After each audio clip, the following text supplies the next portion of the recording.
নিজ হাতে উপার্জিত কামাই এটা পৃথিবীর শ্রেষ্ঠ কামাই, আলহামদুলিল্লাহ।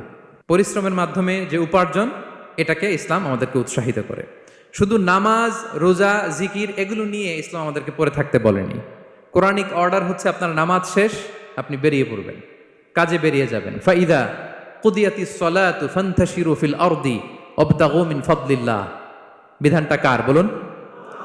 আওয়াজ করে বলুন, বিধানটা কার?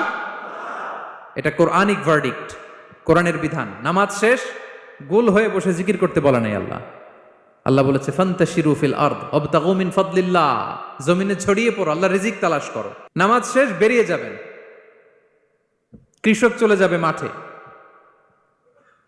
শ্রমজীবী চলে যাবে ফ্যাক্টরিতে, শিক্ষকরা চলে যাবে তাদের শিক্ষা প্রতিষ্ঠানে, কর্পোরেট ওয়ার্ল্ডের লোকেরা চলে যাবে তাদের প্রতিষ্ঠানে।